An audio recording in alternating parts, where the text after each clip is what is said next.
Good afternoon, Space Fam, and welcome to Starbase. I'm Jesse Anderson, a Senior Production Engineering Manager at SpaceX. And I'm Dan Hewitt with SpaceX Communications. Awesome to have you with us here in Texas, Jesse. Welcome to Starbase. First time, right? Thank you so much, Dan. Yeah, my first time here, and it is mind-blowing. I went out to the pad this morning, and the scale of the vehicle is just insane. Dwarfs everything.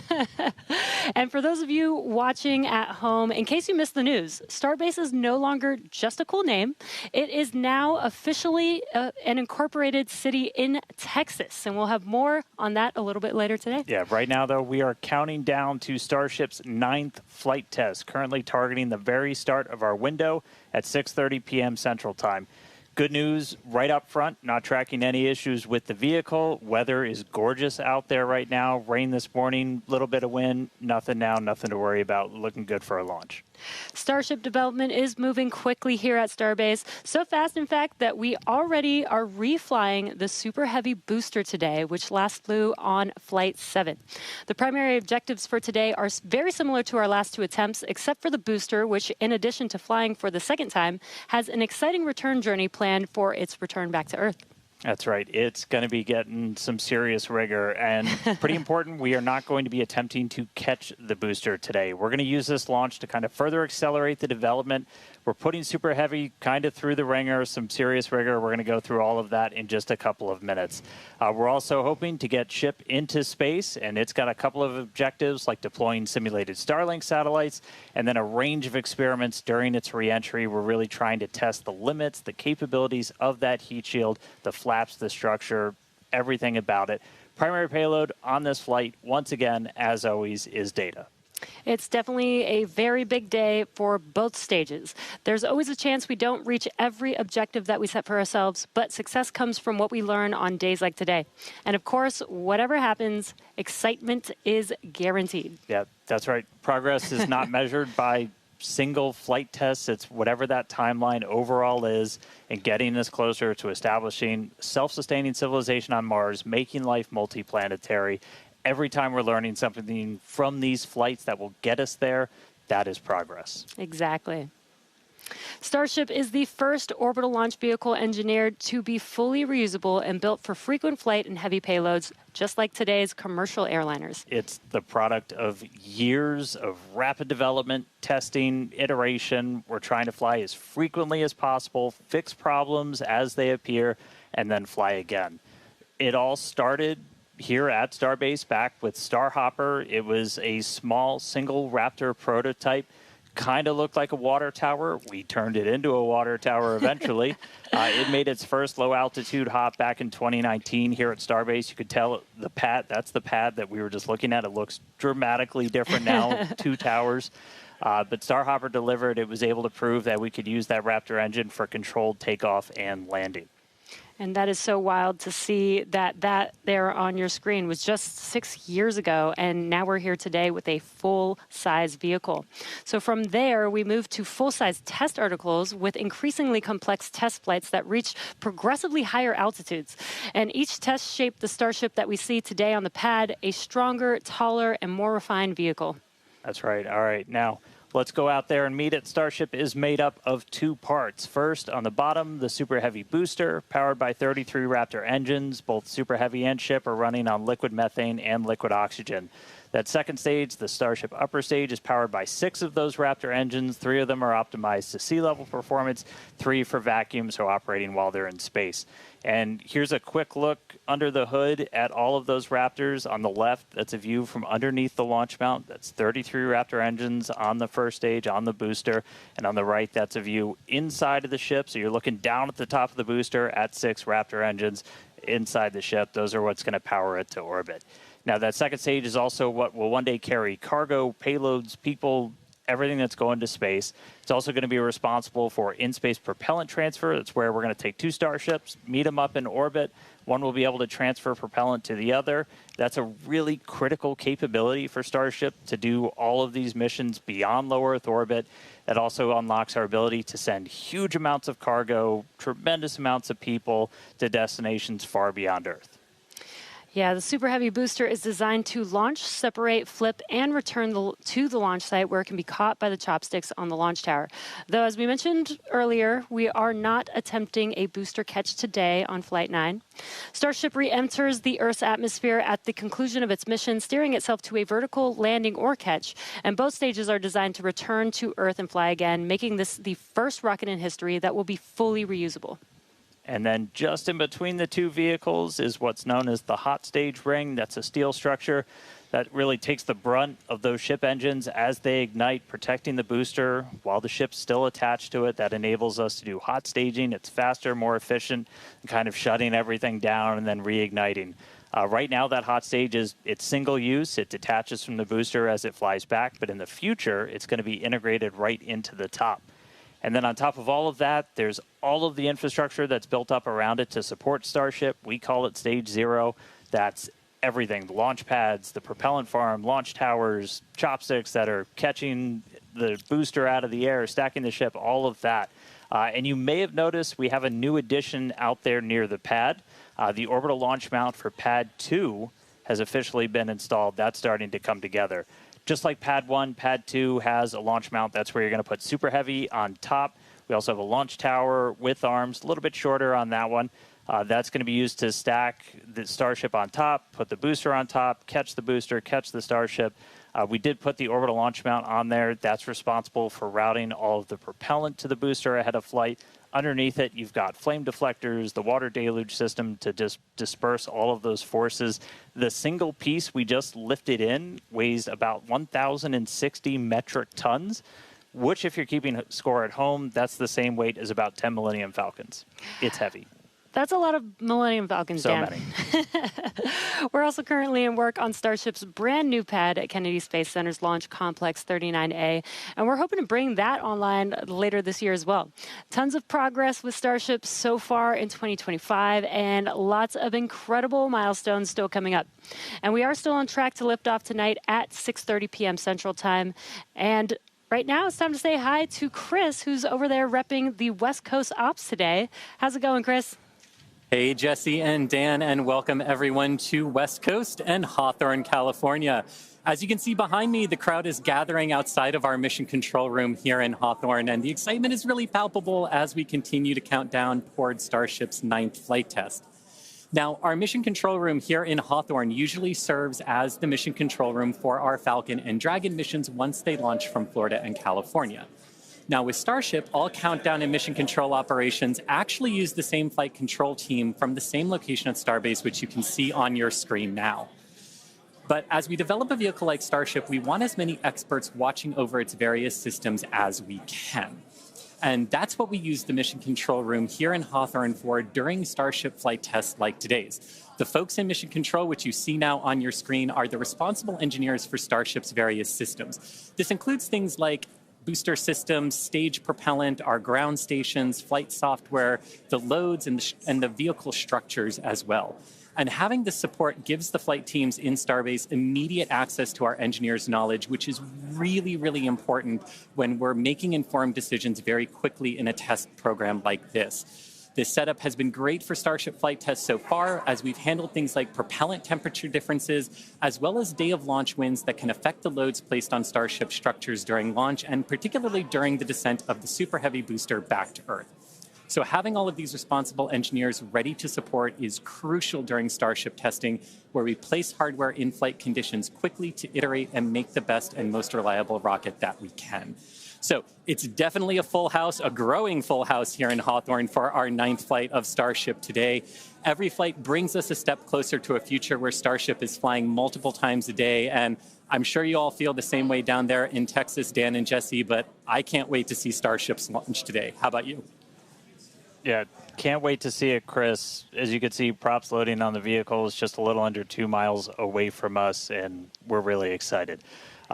Looking back real quick, so back in March, Starship's 8th flight test saw us catch the Super Heavy booster for the 3rd time ever, another big step on that path to full and rapid reusability.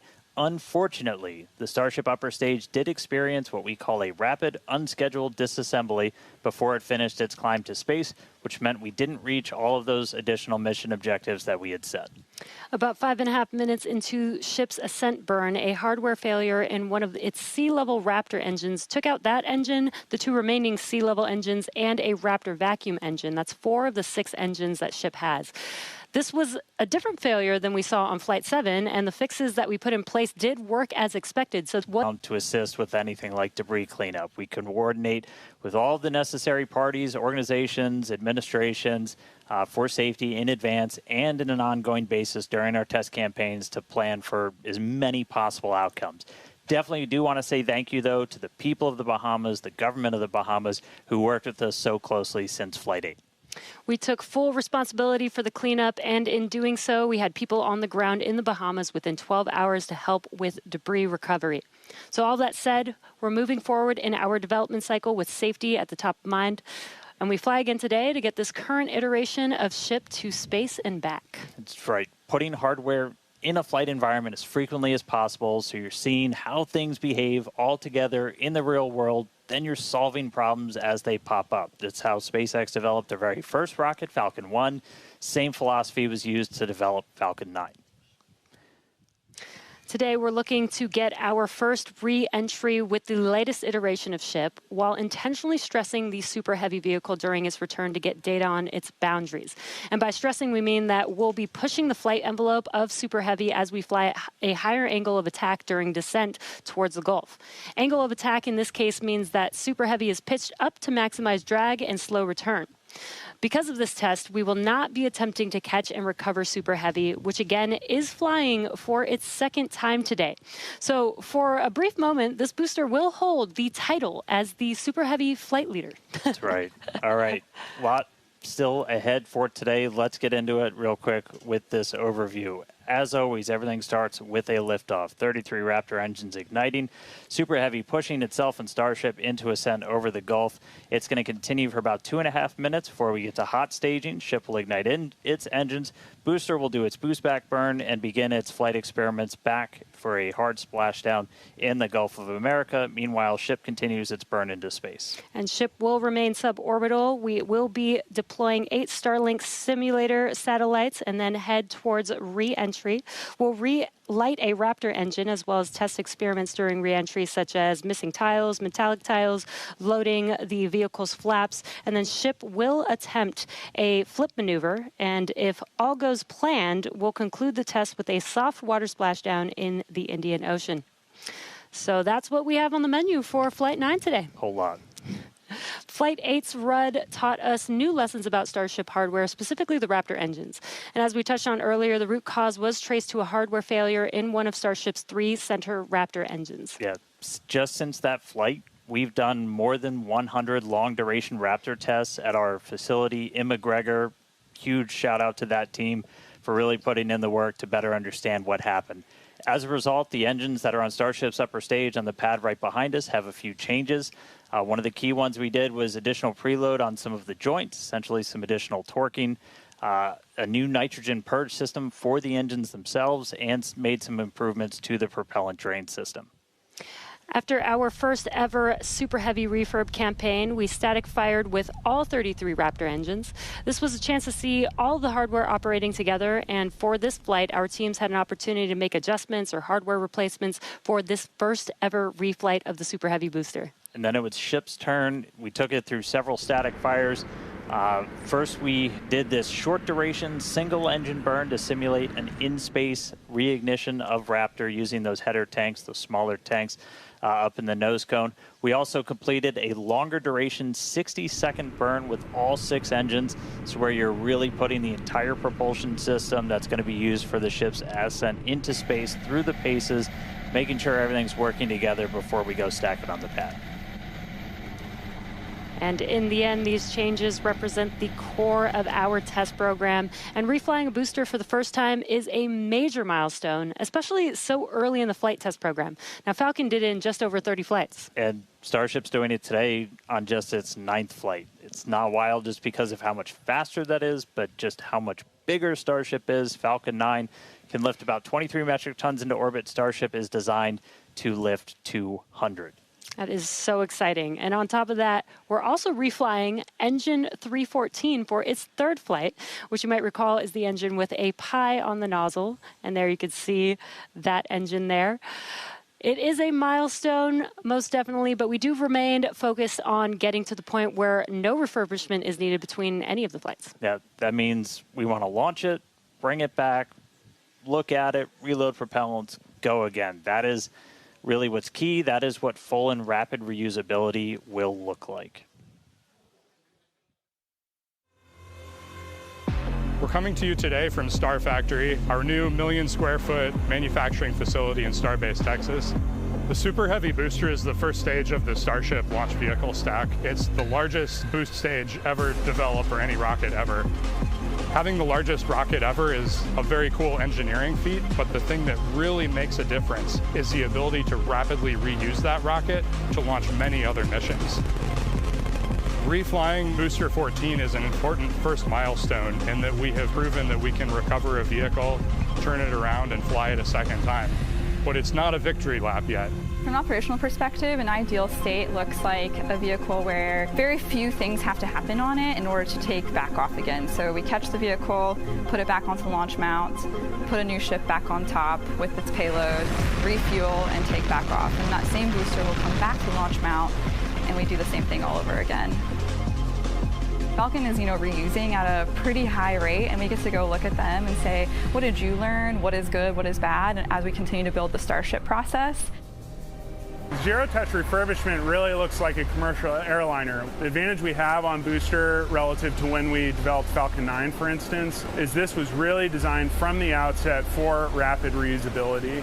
We're using all of the flight test learnings from our version 1 and version 2 vehicles in our orbital flight test campaign to inform the design of our version 3 vehicle.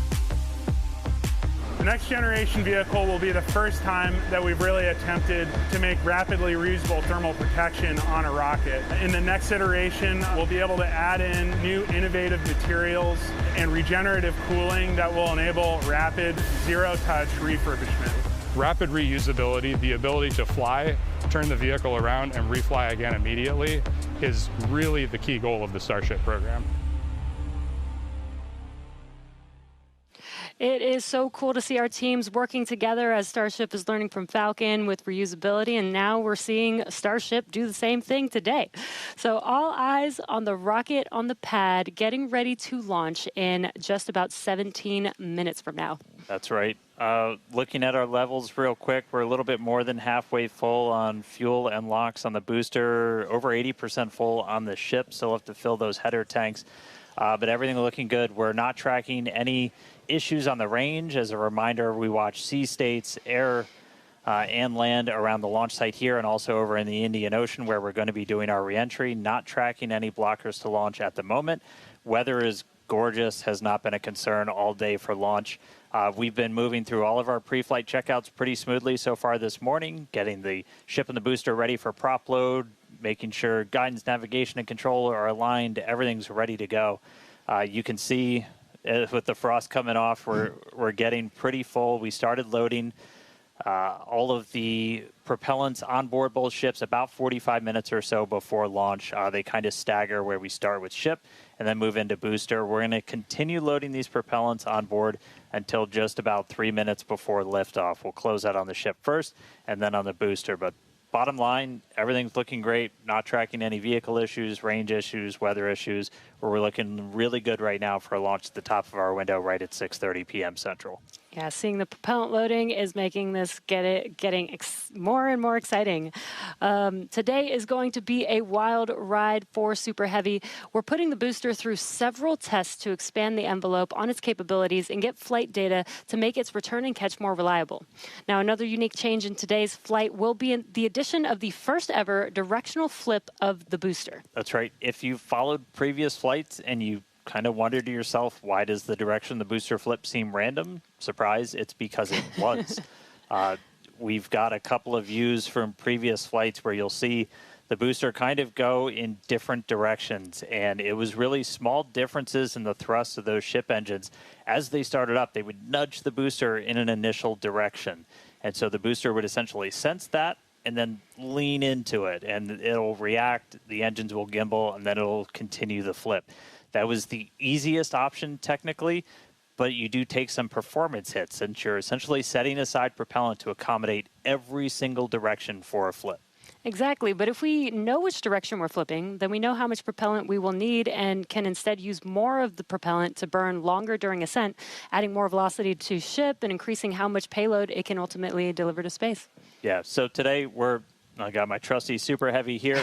We're going to intentionally try to flip straight up. So again, as you're separating from the ship, we want to get to here as you're doing that boost back burn. The fastest way is to just flip straight up and go into it. That's roughly what we did on Flight 5. It's the most direct way to get into that orientation for the boost back burn. What you don't want to do is when you flip all the way down like that, we did that on Flight 7, it takes you in a big loop, uses the most amount of prop, not efficient. We're at the point where we want to start kind of tuning it in and getting some extra performance out of the booster. Yeah, exactly. That's called optimization. That's right.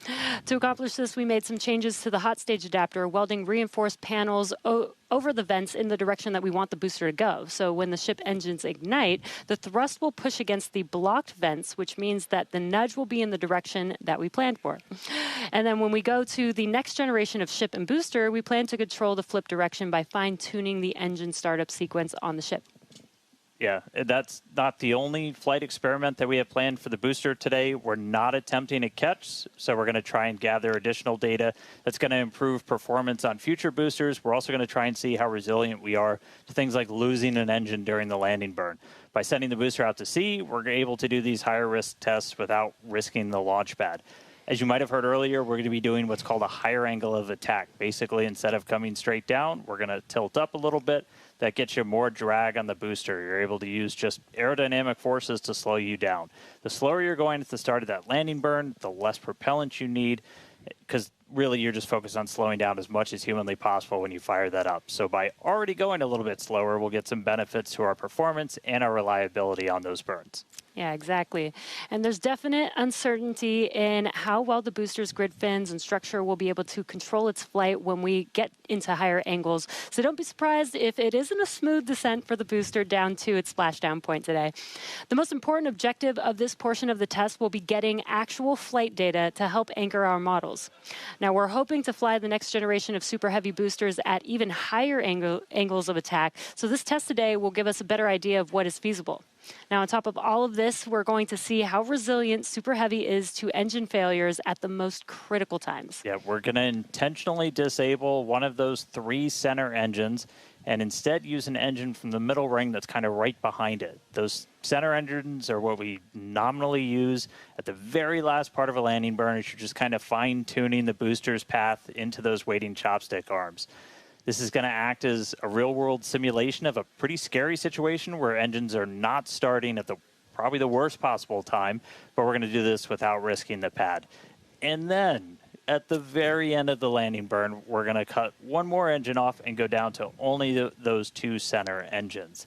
The burn is going to end while Super Heavy is still several hundred feet above the Gulf, so we expect it to make a pretty hard splashdown today. So, in all, pretty eventful day for the booster.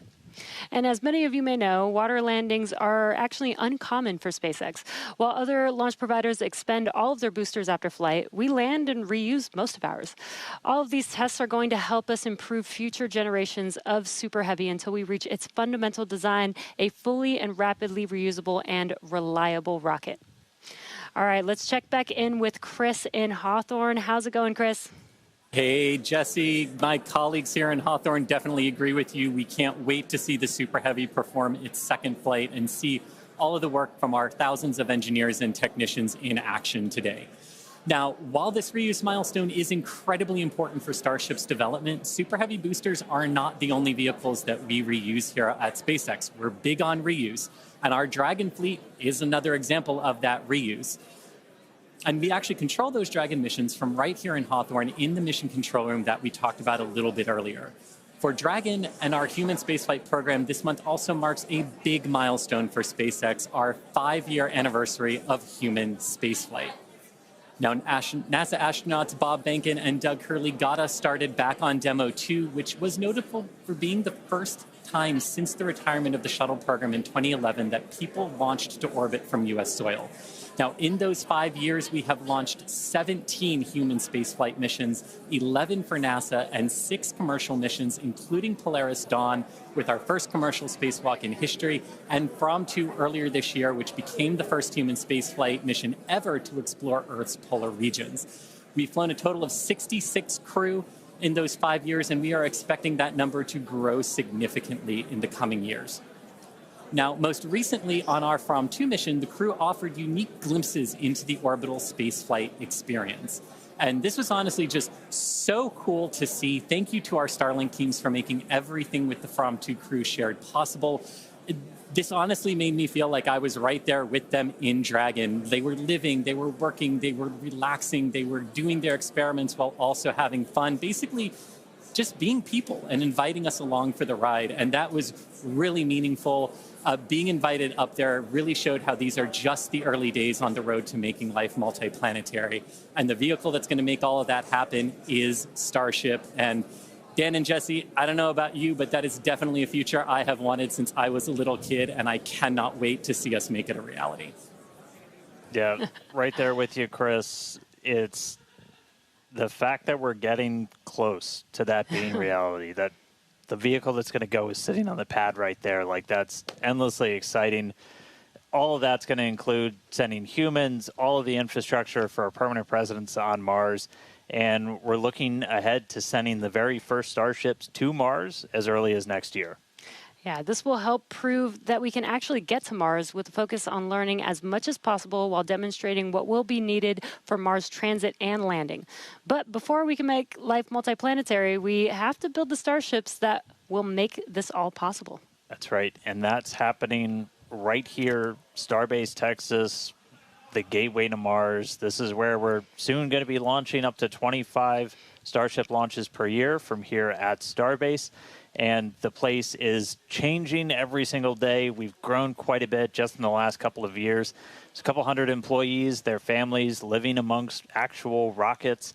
We're in the process of expanding production and integration. We've got a target of 1,000 Starships a year we're going to try to hit.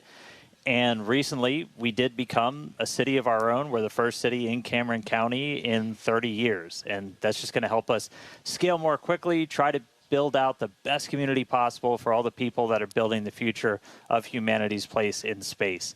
Starbase, pretty easily one of the most inspiring, exciting, unique places to live and work on the planet. As usual, shameless plug, we're always hiring. Come help us build the gateway to Mars. Visit SpaceX.com/careers. You can see all of our openings.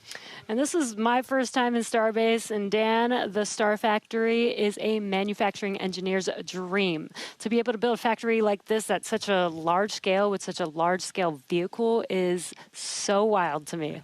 And though I'm just visiting, Chris is hanging out right where I call home base. So let's check back in with Chris in Hawthorne. Thanks, Jesse. Yeah, everything here in Hawthorne is looking good. The crowd is gathered, really excited to watch the hard work of all of their colleagues come to fruition here for Starship on its 9th flight test. Not tracking any issues. We are excited to watch Starship do its thing today, make it halfway around the world, and test a lot of those critical in-space maneuvers and operations that will be vital for the program's continued operation. So, Dan and Jesse, we can't wait for liftoff. Let's have a good flight today. Thanks, Chris. Now, if you're just now joining us, where have you been? But we're glad that you're joining us now. We are at T-minus just under 6 minutes until liftoff of the 9th Starship test flight. So far, the range is looking good. All the airspace and trajectory area that we are going to be launching through is looking good for our test flight today. Weather has been great. It was a little rainy and windy this morning, but it cleared up. It looks beautiful here in Starbase, and propellant loading continues on both stages. All right, yeah, it is continuing. We're a little over 90% full on our booster. We are pretty much full in the main tanks on ship, filling up those header tanks. We're going to continue loading prop for about 2 more minutes. Once we're done with that, you've got just under 11 million pounds of liquid propellant spread across those 2 stages. After we get through all of that prop load, our stage 0 will get ready. The ground systems will go through pushbacks, clearing all of those fluid feed lines back to the propellant farm, getting ready for launch. We did just see they did a flap wiggle check, so the final flap check on the ship. We're doing final alignments of the guidance, navigation, and control system, our thrust vector control, essentially our steering, checkouts of the flight safety system. So everything progressing right now. If we do need to hold, that can come at T-minus 40 seconds. That's a point built into the countdown where we can pause to wait for any final checkouts, pressurizations, anything that we need to complete. We can hold there. We will only hold there if we're tracking an issue. We're not currently tracking anything that will hold us at T-minus 40 seconds. But if you've seen a Starship launch before, they can happen. We can push through them and then launch that day still. Exactly. But when we do pass through T-minus 40 seconds, a number of events will occur in rapid succession. The ground spin and ignition systems come up to flight pressure, ship goes to internal power, and then after that, the quick disconnect or QD arm lockout is removed in preparation for retraction just shortly after T-minus 0. And once we pass T-minus 40 seconds, we do still have the ability to recycle the count under certain conditions back to T-minus 40 seconds, and then hold there to assess what happened and see if we can proceed again back down to T0. Yeah. There are a couple of things, kind of gates in that timeline that if we pass through that and we hit a hold, we'd have to scrub for the day. One pretty visual one will be if the water starts flowing for that deflector system that's underneath the launch mount. That happens right at around T-minus 10 seconds. For flowing water, we can't turn it off after it starts, and if we hit a hold, we're scrubbed for the day. We would need to refill those water tanks. We would also, at that point, need to refill all of the propellant tanks, as 11 million pounds of propellant is a whole lot. We can typically do that in about 24 hours, so we can always turn around to try again tomorrow. But we are coming up on 3 minutes away from liftoff. We should be hearing that we're closed out of prop load on the ship at this point. Booster coming up shortly. And wow, the weather just looks amazing there with Starship on the launch pad. Just about 2 minutes and 45 seconds from T0 with a lot of objectives for today. The booster, the Super Heavy booster flying today, will be flying for its 2nd time. Last flight was on Flight 7 and just turned around in 2 flights, which is pretty incredible. I'm super excited to see that booster fly again. All right, we did just hear we are going to hold at T-minus 40 seconds. So we'll pass along some more information once we hear that reason. But again, that's not the end of the day. We can hold at T-minus 40 seconds for quite a few minutes. We eventually have to start looking at our temperature of all of our propellant on board. That's usually what drives us to, if we've held too long, we have to stand down for the day. So we are expecting a hold at T-minus 40 seconds. Sounds like we're going to be doing some additional checkouts on the booster Raptor while we're at that T-minus 40 second mark. So we will expect to see the clock pause at T-minus 40. And then again, we've got a couple of minutes. They can work through the issues. If we're able to clear them, we can still launch today. If it's something that we can't, we can always stand down, turn around, recycle, fly again tomorrow. Again, that's really important. This is what terminal count is exactly for, is to be checking the vehicle, monitoring the vehicle systems as it makes its way down to T0. And again, this gives us the ability to catch anything and be able to hold, as Dan has been saying, and recycle if we need to, or pause so that we can work through those issues and see if it's something that we need to stand down for. And as Dan mentioned, we will be holding at T-minus 40 seconds, so in about 20 seconds from now. Yeah, so we'll hold there. And they'll work through these final checkouts on, sounds like just one of those Raptors on the first stage on Super Heavy, which, as you said, we're reflying it for the first time. 29 of those 33 engines have already been used in a launch, one of which has already launched twice, and will go for and its is getting ready for its third time. Right. And you just heard our flight director for the day, Joe Sliker. He just shared that we are going to hold at this T-minus 40 second mark. Keep an eye on one of those Raptor engines on booster.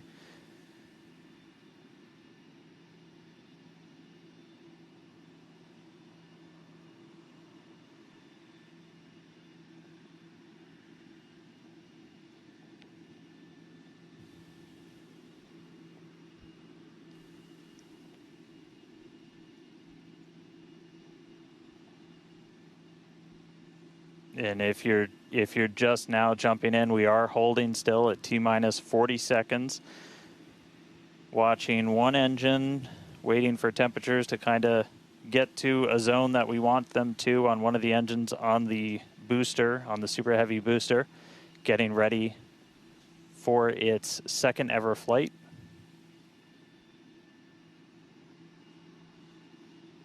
So we'll just continue to hold. Again, we can hang out here for several minutes.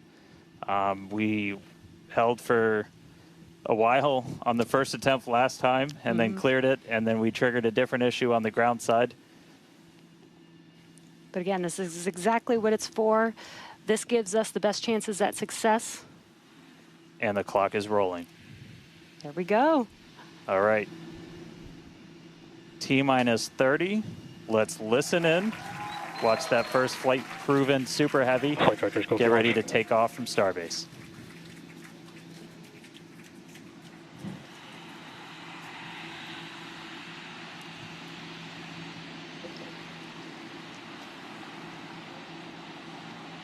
T-minus 1, hit hold.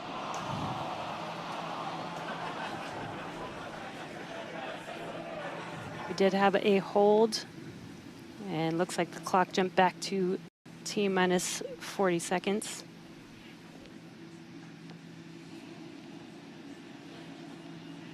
All right, so yep, we jumped out. I did not see the deflector go off. So hopefully we were right at around that T-minus 10 second mark. And if we were before that T-minus 10 second mark, we do have the ability to recycle, as we mentioned earlier, back to T-minus 40 seconds. So it looked like this time it was a ground side issue. We're taking a look at this real quick. So again, we're back at T-minus 40. We're gonna hold for a little bit. We are still not scrubbed for the day. Give them a couple of minutes to work through this. Again, we can hang out at T-minus 40 for several minutes.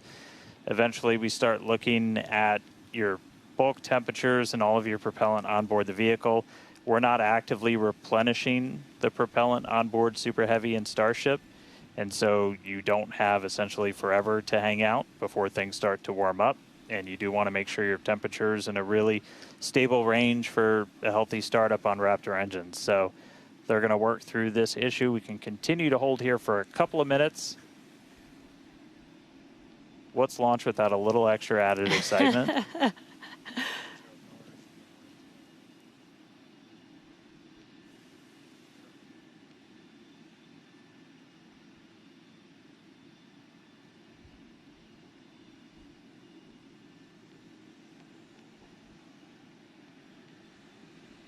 All right, so cumulatively, we've held for a little over 3 minutes between the two holds. Again, this is a ground side issue on our tower. The techs are looking through the data right now to see if it's something that we can either work through or if it would cause us to have to stand down. So we're continuing to hang out with them, holding at T-minus 40.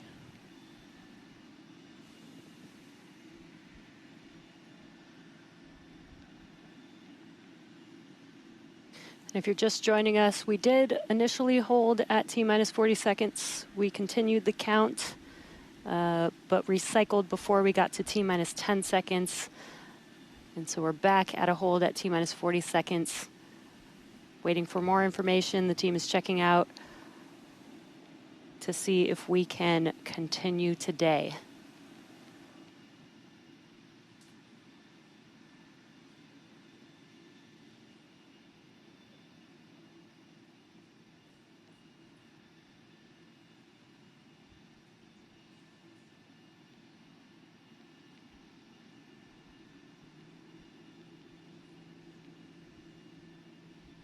And we're continuing to hold here at T-minus 40 seconds.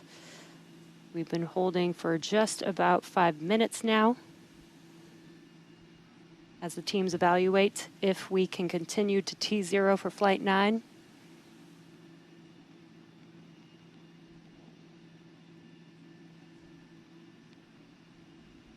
All right, so it sounds like we're coming to a resolution.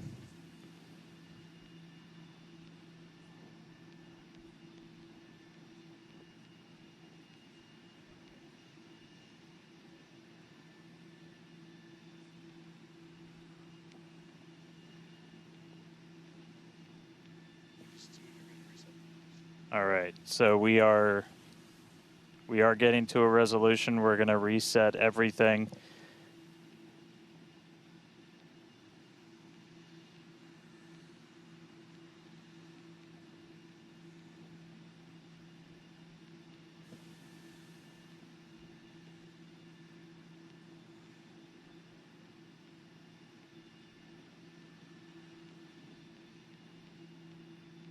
All right, so we're going to see the clock. It is now rolling. Here we go. We saw an issue with that quick disconnect to the ship. There is a chance that automation will kick us out again if we encounter the same issue. But for now, the clock is rolling. We'll see if we pass around that T-minus 10-second mark.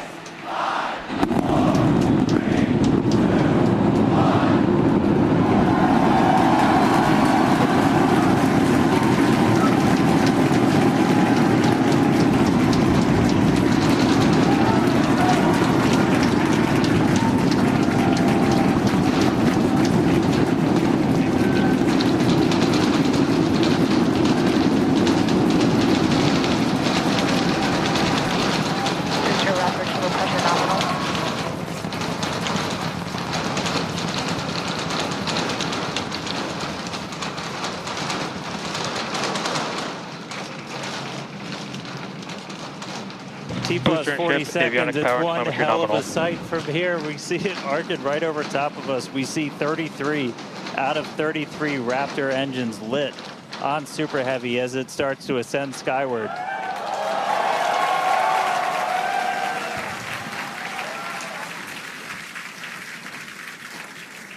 Coming up on maximum aerodynamic pressure, then only about a minute and a half until we get into hot staging.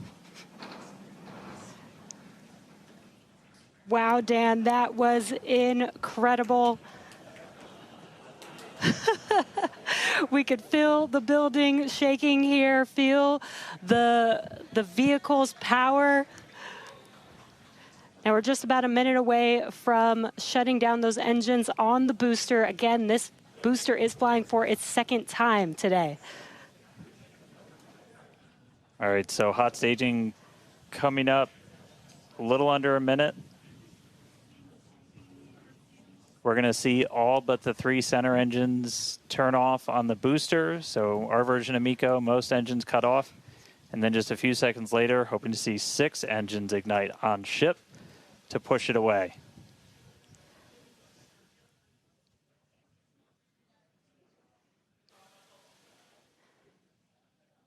All right, hot staging, about 30 seconds.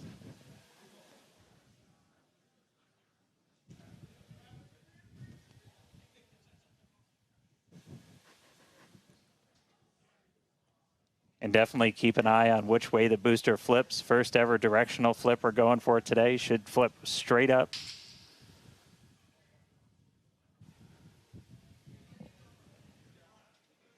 See those engines powering down? Booster engine cut off. Ship ignition. Stage separation. Incredible flip by Super Heavy booster, and you can see those 6 engines, those 3 engines on the ship ignited. 6 healthy Raptors running on ship, on its way to space. Peek that engine view, booster doing the boost back. Chris, how's it looking over there in Hawthorne, man? It is looking... Chamber pressure is nominal. It is looking absolutely incredible here in Hawthorne. As we said, 6 healthy engines on ship. We've got 13 out of 13 engines on the booster. Now down to those 3, which is what we expect in the final moments of the boost back burn. Now, as a reminder, we are not recovering the Super Heavy booster today. We are instead going to do some... shutdown. And there we had a good shutdown of the boost back burn. Next up will be the jettison of that hot stage Ship ring. avionics power and telemetry nominal. Great call out there that everything looking nominal aboard the Super Heavy vehicle, which is returning to Earth, and we're going to be doing some experiments with it, including a higher angle of attack re-entry, as well as some engine tests as it gets closer to the Gulf. We are, again, because of these tests not recovering it, we are sending it to the Gulf on purpose to do those tests. But again, you see the booster on the left-hand side of your screen. You see ship with 6 healthy engines continuing its ascent to its planned suborbital trajectory. Everything going very well so far for Starship's 9th flight. Now 4 minutes, 15 seconds in. Great views from inside of the aft engine area of ship there, looking at those 3 sea level and 3 Raptor engines on the right-hand side of your screen. The booster doing its LOX dump, that liquid oxygen dump. So because we don't need some of that liquid oxygen propellant in its tanks, we vent that propellant out to lessen the booster's mass as it comes in for its landing. Just absolutely gorgeous views watching these two vehicles do their respective things in the skies over Texas here today. And Dan, we're approaching the 5-minute mark into the flight. Super Heavy is descending rapidly. What can we expect here in the next few minutes as it does its atmospheric tests? Yeah, now as we had talked about, Super Heavy might not have a very smooth ride down. We're going to be putting it through this higher angle of attack. So we're kind of pitching it up a tiny bit, increasing drag. We've done this in wind tunnels. We've done this in computer modeling. It shows that sometimes the control isn't great, but only one way to really prove it out, and that's to get real-world data. So here comes Super Heavy. It should be igniting for its landing burn in just about 40 seconds from now. And we are going to relight 13 engines, then bring that down to 3 engines. As we talked about earlier, we will be intentionally shutting down. We will be shutting down one of those 3 center engines intentionally to push the limits of the Super Heavy booster. Ship Raptor, chamber pressure is nominal. And continuing to see 6 healthy engines on the ship. 3 sea level and 3 vacuum engines still ignited as the Super Heavy booster is making its way back down to Earth. We can see those grid fins doing some heavy work. Booster landing, start up. Ignited for our landing burn.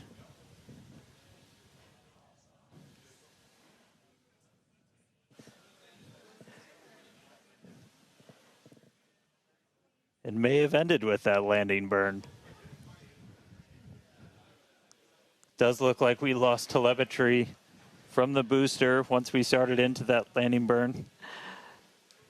Did you hear confirmation that the booster did demise? So the booster's flight ending before it was able to get through landing burn, but again, we are not bringing that back. We were expecting it to make a hard splashdown in the Gulf. We were getting live data back the entire time through that high angle of attack flight, so that was something that was really vital for us to get during this reuse. First free flight of booster in the books. All right, ship has about 2 minutes left. Yeah, in about 2 minutes, we expect all 6 Raptor engines to shut down. That will be SECO. Basically second engine or second stage engine shut off. And these are some incredible views, Dan, from the aft end of the ship, watching as the engines stay ignited with the Earth in the background. As always, the Starship avionics team, the techs. I think we just heard the booster, but all right, we got about a minute left into this burn. All eyes definitely on ship as we get through the final stages into its ascent. We're expecting it to start to cut those engines off in about 45 seconds.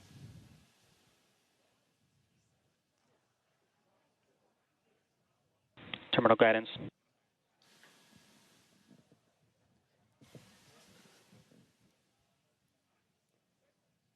All right, just about 30 seconds to go.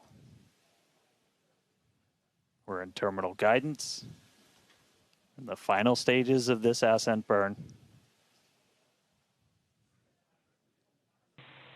We did see shutdown of the Raptor engines. We do stagger these, so we do the Raptors first. Those 3 have shut down successfully. Sea level's still running.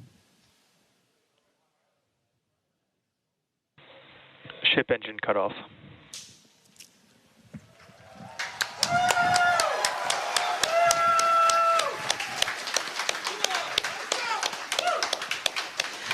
Ship engine cut off, the 3 most beautiful words in the English language. And great call out that we had nominal insertion.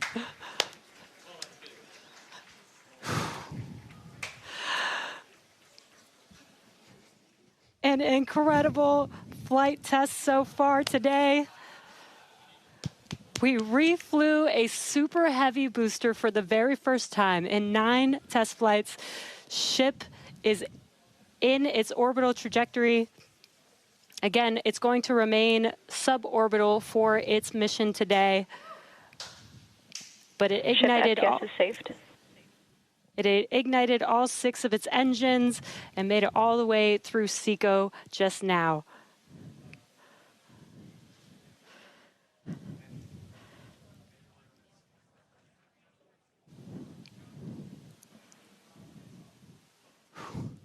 What a moment. Incredible. All right, but I mean, that's still lots to come for the rest of this flight. Per usual, I need to collect myself. Hey, Chris, how's it going over there in Hawthorne, man? How's everybody doing? I think the elation and the excitement and the happiness at what we just saw achieved carried through across all of our sites. What an incredible view to see Starship back orbiting the Earth just under 11 minutes into our mission. Absolutely exciting to see all of this, and super pumped especially to see all of the team's hard work in action here today. As guaranteed, it has been an exciting evening so far for Starship's 9th test flight.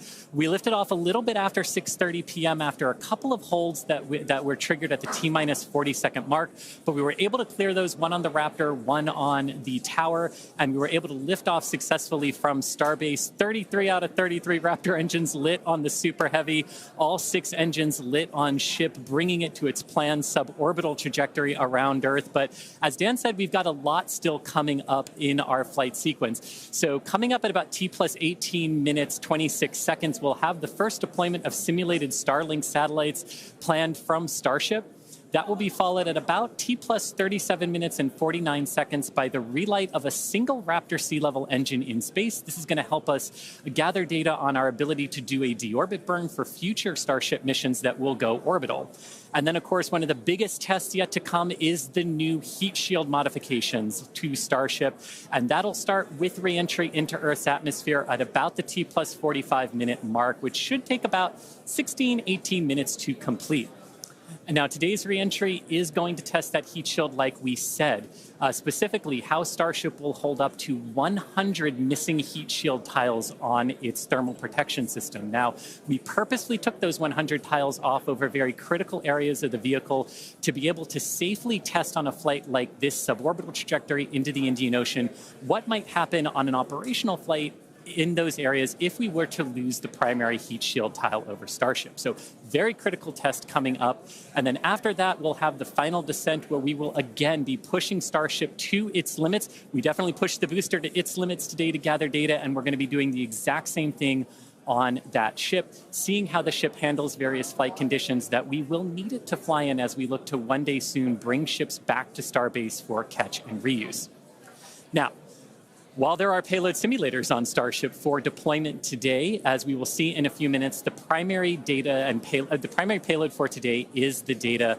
And today, just like with Starship's previous test flights, that data is coming to us courtesy of our Starlink network. In fact, it is from Starlink that you are seeing these wonderful views of Ship in space right now.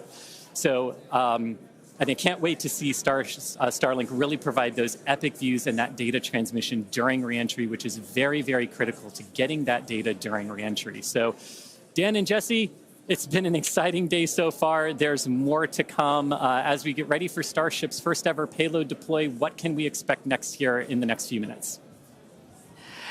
Thanks, Chris. Just going to reiterate, thank you to the Starlink team for these incredible views today. In a few minutes, Starship will deploy 8 Starlink simulators, similar in size to our next generation Starlink satellites. The Starlink simulators will be on the same suborbital trajectory as Starship, meaning they will passively re-enter the atmosphere, just like Starship.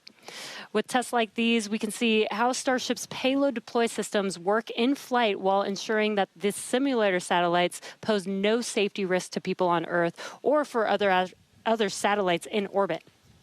Now, this also ensures that any parts of these simulator Starlink satellites that do survive reentry splash down harmlessly in the middle of the Indian Ocean.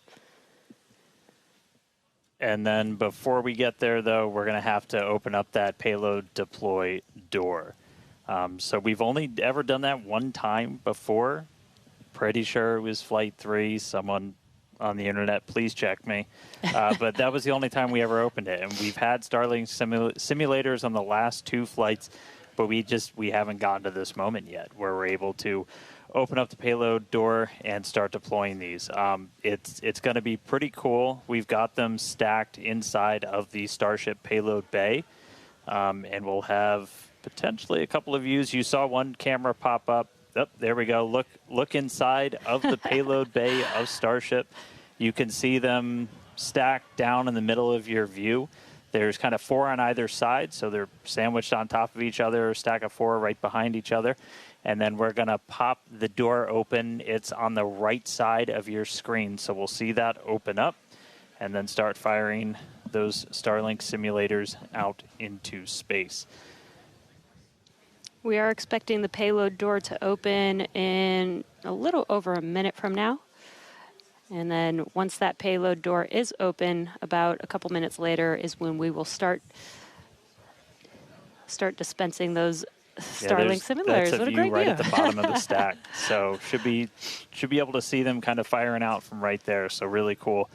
And eventually these are going to carry dozens of the next generation of Starlink satellite into space, and those are going to enable some truly insane things in terms of speeds from space and what we're able to do.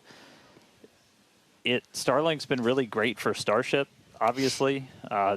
Getting live video back is really cool, but just the amount of high-speed telemetry, everything we're able to get back is insane. And for a development program, that's kind of everything.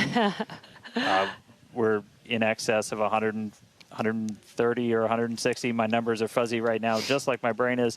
But well in excess of 100 megabits per second of downlink. And a lot of that gets eaten up by video. We've got dozens of cameras across Starship. We added several more. For this flight, you saw a couple of those as we have essentially 360 degrees. Oop. Open the pod bay door, Hal.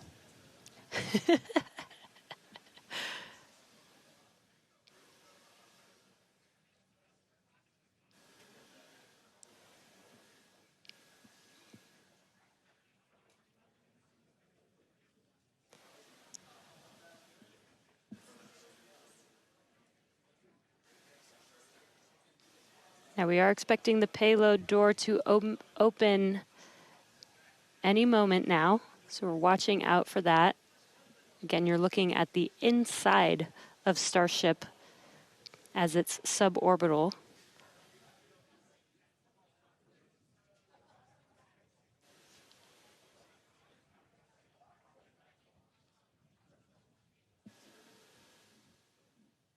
Well, we heard the door open was in progress. It was unable to actuate all the way open, so they are going to close it back up. Hal told me no. He said, I'm sorry, Dan.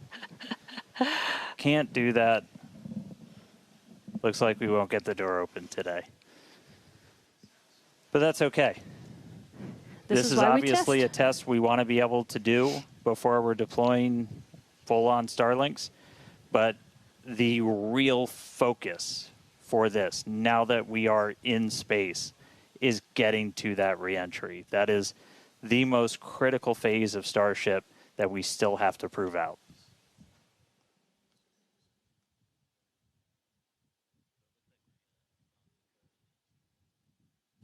All right, well, so it does look like we're not going to be able to deploy Starlinks today, but we should have pretty frequent views from Starship. They might cut in and out every once in a while, but should be pretty regular.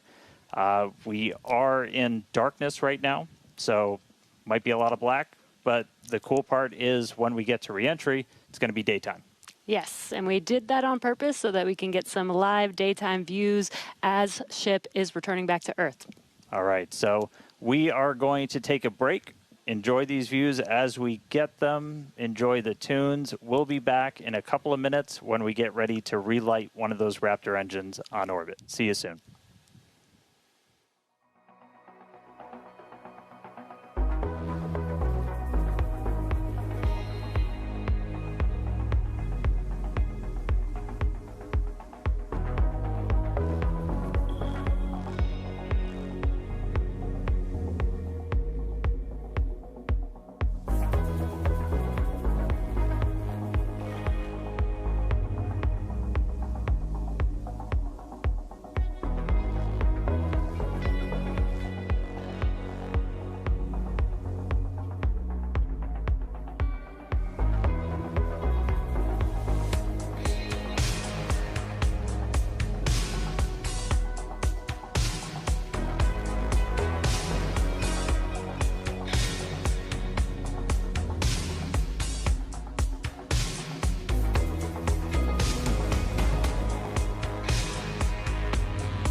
All right, if you're just tuning in, we are about 30 minutes into today's flight test, and the ship is on its suborbital trajectory. As you can see in some of the views and from some of the telemetry, we are in a little bit of a spin. We did spring a leak in some of the fuel tank systems inside of Starship, which a lot of those are used for your attitude control. And so at this point, we've essentially lost our attitude control with Starship. We are still on a path toward re-entry. We are suborbital, so no matter what, we are going to enter. However, this lowers the chances for it to be a controlled re-entry. So if you think back to Flight 3, when we had something similar happen, just the end symptom of a loss of attitude control, we were in a roll by the time we hit re-entry. So we are going to re-enter. We should hopefully still have views. The Starlink satellites are pretty robust to still maintaining contact. We've got 4 of those terminals on the vehicle, and they're pretty robust to maintaining contact even when we are in a spin, essentially.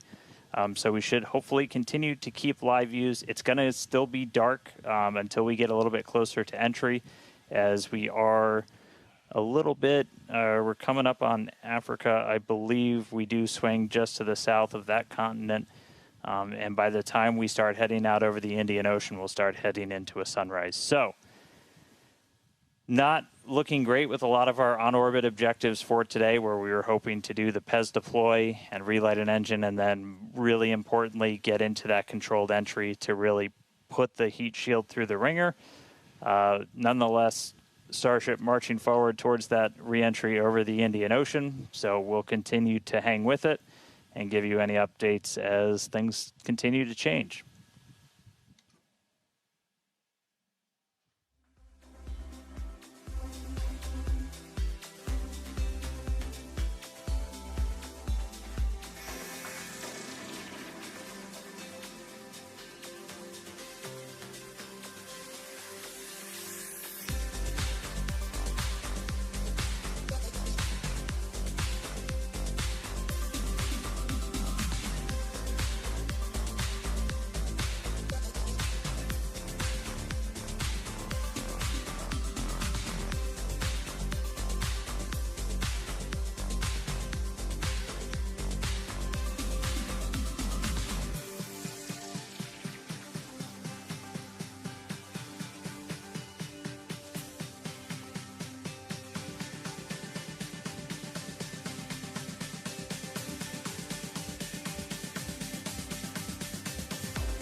All right, so 36 minutes, 15 seconds into today's flight tests. You're seeing some flat movement here on the ship.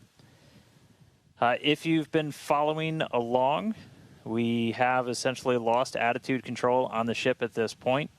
It is suborbital, so it's still headed to the exact same trajectory as before. We were not able to get that payload door open and deploy those nose cones. We've been dealing with some leaks on the ship. This is also what led to that loss of attitude control. So at this point, we are kind of in a spin, and we are also going to be skipping that Raptor relight. If you've followed through the history of Starship, something similar happened, different cause, but same symptom back on Flight 3, where we weren't able to maintain attitude control in orbit. And so we're going to skip the relight of that Raptor engine while we're in space. We are going to still proceed with entry, but as we are not able to control the attitude of the ship, as we get into entry, it will enter in whatever orientation it is in at the time, which does not bode well for the ship's heat shield, as we're not going to be essentially aligned the way that we want to do for reentry. So it is definitely coming down. It is definitely heading to the Indian Ocean, but our chances of making it all the way down are pretty slim. So we'll still get as much data as we can. We're still getting live telemetry, live views from Starlink the entire time, and we'll continue to stick with ship as it continues on. We are about 10 minutes away or so until we start getting into entry, and the light will start to pick up as we cross the Indian Ocean, and we'll start to see a little bit more daylight, and we'll, as always, as long as we maintain that comm link, get some plasma on the way in and start to bring the Starship back through the Earth's atmosphere. So that coming up in about 10 minutes or so. So we'll check back in with everybody in a little bit.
All right, so we are 42 minutes and change into today's flight test. You're seeing the light show start as Starship is getting closer to its reentry. If you're just tuning in, we were able to successfully make it to orbit, run into a couple of issues as we've coasted to our entry point over the Indian Ocean. At this point, we had lost attitude control of the ship and entered into a spin. The team made the call to do what's called passivate the vehicle, so we're essentially venting all of the remaining propellant overboard, and it's going to make an uncontrolled reentry. Important to note, this is a contingency that is planned for, and we clear the zones in the Indian Ocean where these entries could take place. So we're not going to come down exactly where we would have had nothing happened, but we do clear a tremendous amount of space out in the Indian Ocean in the event that we run into this. We understand that there are always risks, essentially, with these flight tests, with the hardware, but we don't really accept any compromise when it comes to protecting people.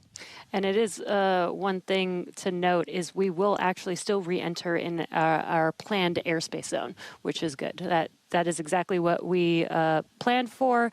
You know, we do plan for if something does go a little bit off nominal, that we have enough airspace cleared out for situations just like this. Yeah, re-entry is still just that really critical phase that we need to try and gather as much data, as much information as possible. Is a fully reusable heat shield has never been flown before in the history of space flight, and that's something that Starship still has to crack. And so we had a whole range of experiments on this one at this point, and we just started to lose some of our cameras, so it's very possible that we'll start to lose contact with Starship a lot sooner than we would have if it was a nominal reentry.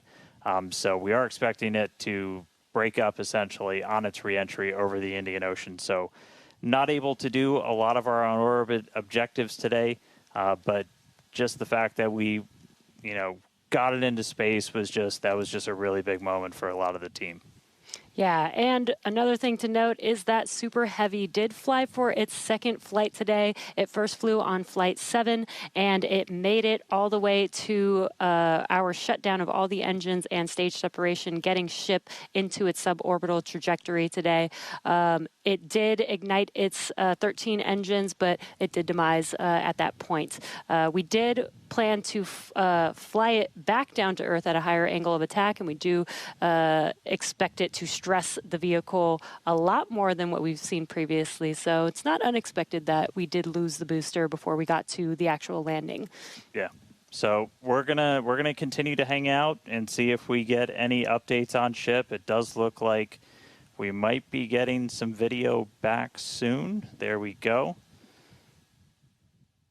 So this is a view essentially on the top part of Starship. You're looking up at the payload bay and towards the nose cone. So views are going to be a little bit scarce potentially, as again we are in essentially a tumble. We had lost that attitude control. So Starlink, when it's able to connect, able to feed this down. We are at the phase where we would expect entry to start within the next minute or so. So we are entering uncontrolled, but again, we're entering into an airspace and a sea space that is cleared and monitored in advance of launch and before we get to this phase. And with the views that we are able to see, you are seeing a lot of that plasma build up. During reentry, we do expect the vehicle to see about 1400 degrees Celsius, and there you can see the flap feeling that temperature there, a little bit melting away. But as we expected with the spinning of the vehicle. We are no longer controlling the attitude of the vehicle. So this is now, at this point in the test flight, it is expected to see it begin to demise a little bit on its way back down to Earth. Yeah. And so we'll stick with it for as long as we're kind of getting any reach back from the ship as it starts to make this reentry. But yeah, so it's re-entering actively right now. And again, we did do what's called passivation. So you essentially vent all of your excess propellant overboard before you hit the atmosphere. That's a safety measure we can take on the ship while you still have contact with it. So that was done. It's now coming down in the predetermined hazard area that was cleared ahead of flight. Not controlled, so we're not going to get all of that reentry data that we're still really looking forward to.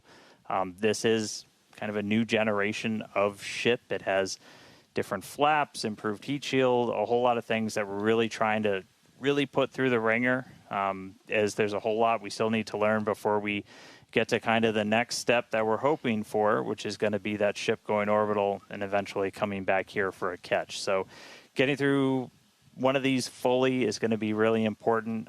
It's not going to be today, but we are just going to stick with the ship, see what else we can learn as it makes its way through the atmosphere and brings an end to the 9th flight test. So we'll stick with it.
If you're just now joining us, we did have an on-time liftoff from Starbase, Texas at 6:30 p.m. Central Time of the Flight 9 vehicle.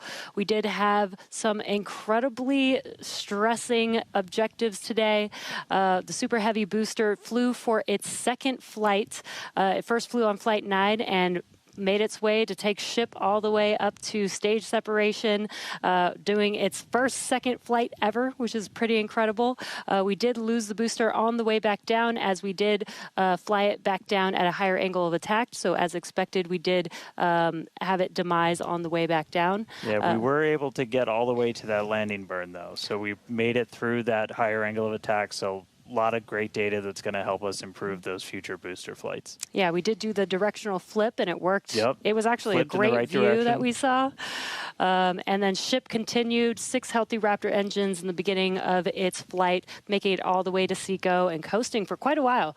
We made it to the expected time that we would open up the payload door. Unfortunately, the door did not open as we expected it to, so we did not deploy the 8 Starlink satellites. Yeah, we ran into a couple of issues once ship got there, but I can tell you it was a pretty crazy moment for a lot of the people that were standing here for ship to make it there. It's been a couple of flights, but it was really exciting to see. Ran into some issues on orbit. We weren't able to deploy the Starlinks. We eventually lost attitude control, dealing with some propellant links inside of the ship. And we did lose attitude control. And just to confirm, we did lose contact with the ship officially a couple of minutes ago. So that brings an end to the 9th flight test. So still a lot of work to do, but really big moment. Chris, how's everybody doing over there in Hawthorne? What's the vibes, man?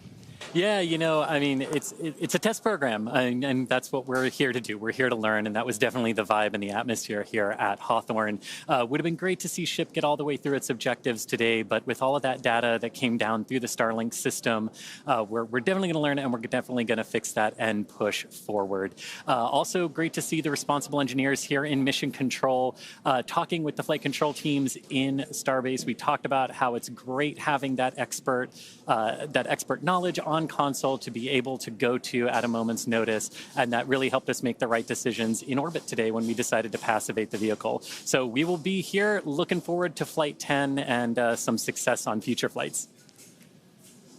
All right, well, obviously, congratulations to everybody that poured so much time, effort into getting this rocket off the pad. The last 2 months have been an absolute gauntlet for a lot of people, and we're continuing to learn more about this ship, about this rocket. We are trying to do something that is impossibly hard, and it's not always you're not going to reach it in a straight line. We said there's going to be bumps, there's going to be turns, but seeing that ship in space today was a hell of a moment for us. So congratulations to every single person who put time, effort, sweat, anything into that rocket. Yeah, this is exactly the SpaceX way. We're going to learn, iterate, and iterate over and over again until we figure it out. So thank you to everybody for tuning in. Thank you for the fine people of Cameron County, including the residents of the newest city of Starbase, as well as the Coast Guard, Federal Aviation Administration, Government of Mexico, as well as the Australian Space Agency. All right, now, this is not the end. We're going to have a whole bunch of cool liftoff stuff, so be sure to follow us on X at SpaceX for more, and we will see you back here for Flight 10. Thanks for tuning in.